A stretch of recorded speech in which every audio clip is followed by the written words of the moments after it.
The first time I can really remember becoming aware of it was after the murder of I believe Michael Brown. There is growing outrage tonight after an unarmed African American teenager was shot and killed by police in the St. Louis suburb of Ferguson, I think that was Missouri. when I was really aware of what was going on What led up to the and the shooting? steps that ABC's John Yang has they were details. taking just like across the nation in response to his death. So I guess my initial reaction to Black Lives Matter movement was a bit stagnant just because I wasn't paying enough attention to the organization that was taking place. And I was more kind of reacting emotionally to the negative things that were happening to Black people around me.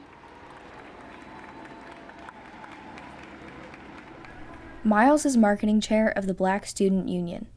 BSU is one of the many Black student organizations who began Black at LMU, an overarching idea propelling LMU's Black organizations to strive for inclusion and promotion within the university.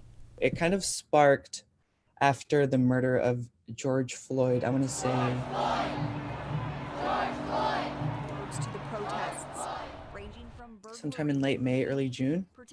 And it's been kind of sustaining itself since then through lots of student and also alumni and faculty organizing, lots of meeting with administration at LMU, and just trying to make sure that the demands that were very that we worked on very tirelessly are seen through to the finish line.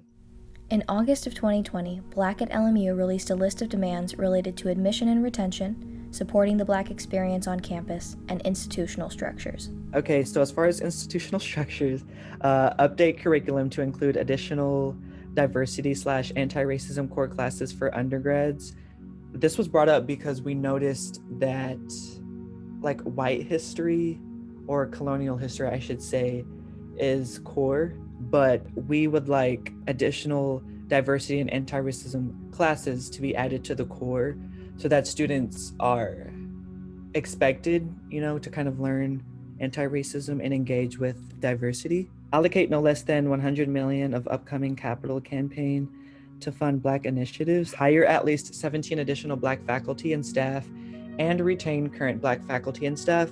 Integrate a module that addresses anti-Blackness into the standing orientation program. So that would basically be right as students enter the school, not to just, hit them over the head with this information right as they're integrating into the campus, but just to be like, hey, this is something you need to be aware of.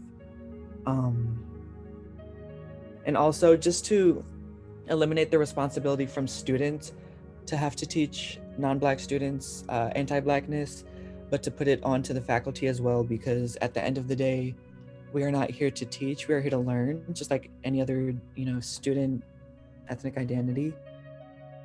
In response to Black at LMU's demands, the school established the Anti-Racism Project, which invites and challenges members of the LMU community to engage in a collective commitment to anti-racism.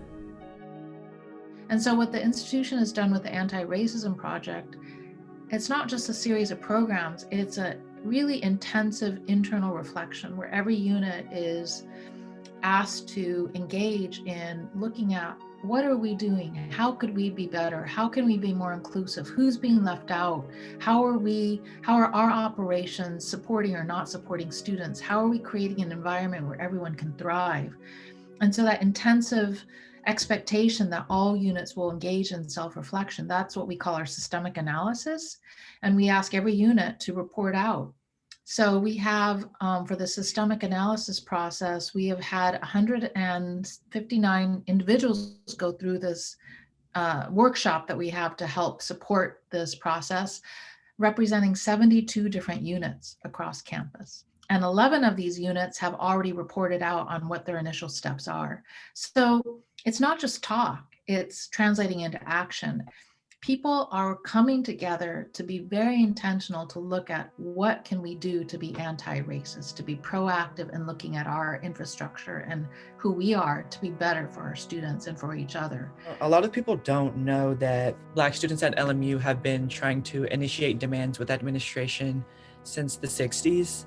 And every time there's a national uprising, it sparks students, like in the 60s, the 80s, it happened in the mid 2000s, and it's happening now.